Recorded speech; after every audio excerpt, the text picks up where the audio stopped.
So you must maintain an account book. You will see, no matter what the hell happens in life situations, you will not go down. More than what you eat, how you eat it is also equally important.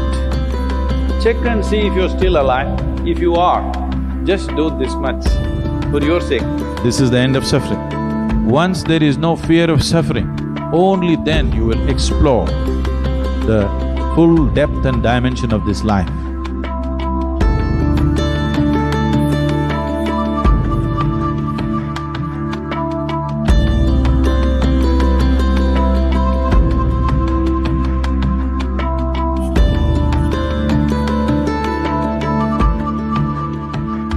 Outside challenges are many. There are many things in the world.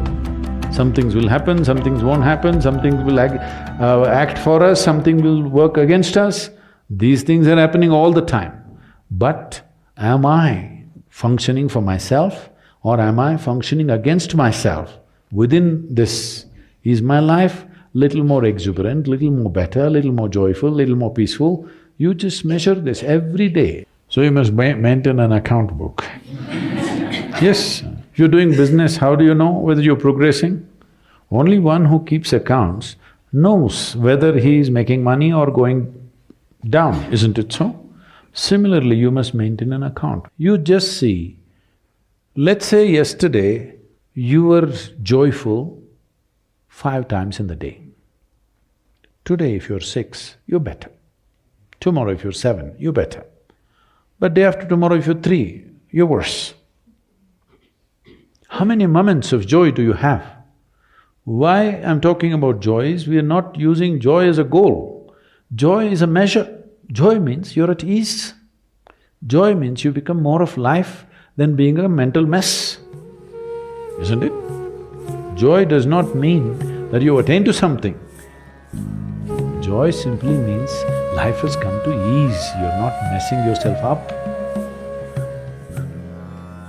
Spend 5 minutes, have I been better today than yesterday? Has my day been better? Every day, if you keep accounts, you will see, no matter what the hell happens in life situations, you will not go down.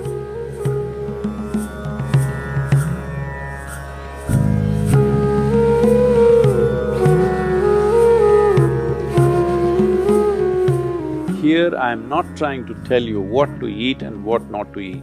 You eat whatever you want. But being a human being, the most important thing is that you do it consciously. Whatever you do must happen consciously. Your selection of food and consumption of food also must happen consciously. More than what you eat, how you eat it is also equally important. When I say how you eat it, these are all live substances. Every one of them had a life of their own, whether it's a plant, animal, vegetable, every one of them had a life of their own. If you approach it with a certain sense of gratitude and reverence towards the food that you eat, when I say reverence, it may feel like too much for you, but I'm asking you, let's say we put you in a room and you had nothing to eat for 5 days. If God appears in front of you, what will you ask for? Food? So that's how important it is. You must understand the food on your plate is not just a substance, it is not a material, it is not a commodity, it is life. It is the life-making material for you. So you must treat it as such. Right now, when it's on the plate, when it's out there, it has no value, but the moment you consume it and it becomes your flesh and blood, now suddenly it's of immense value. Why do we live like this? It's very important, when it comes on your plate itself, you must treat it as a part of yourself. With great reverence, you must consume. Just the way you consume it, if you change that, food will behave very differently within you.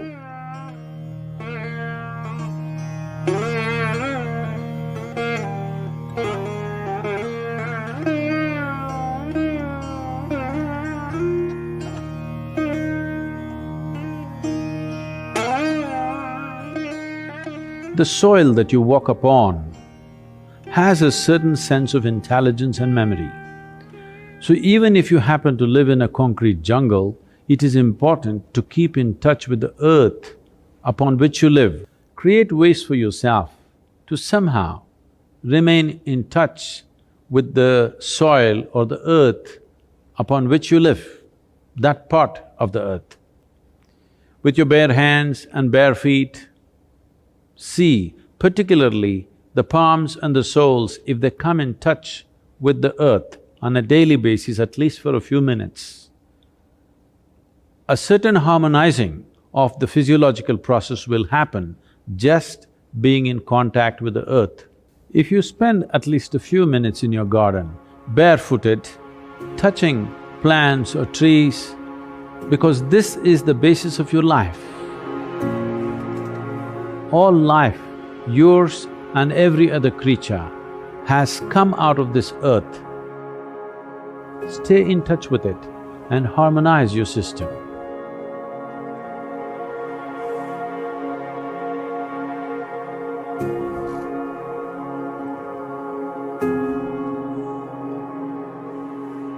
One thing is, before you go to bed, just sit in your bed just for 2 minutes.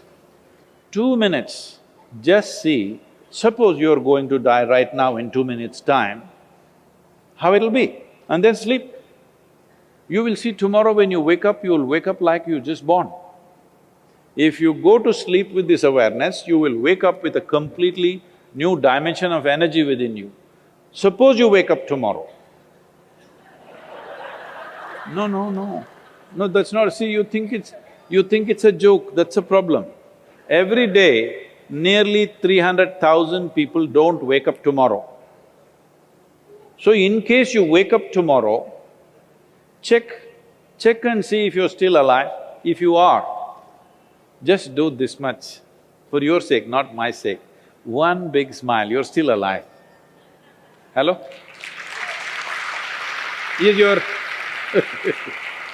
Is your life worth this much? See, do not think every day you will wake up, one day you will not wake up. Yes or no? Tomorrow morning you woke up, check if you're still alive. If you're dead, I will pardon you.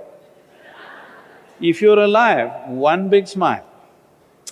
Then if 300,000 people die on the planet, maybe 3 to 5 million people would have lost somebody who's dear to them. So just check those 4 or 5 people who matter to you in your life, all of them still alive. One more smile. Hello?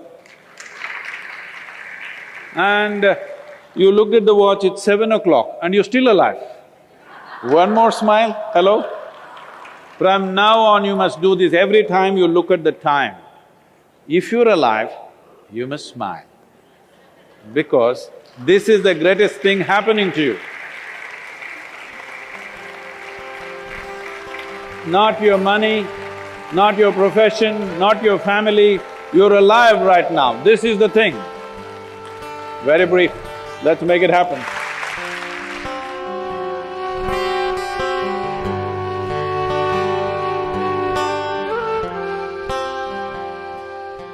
Your ability to live well on this planet is essentially how well you can harness this body and this mind.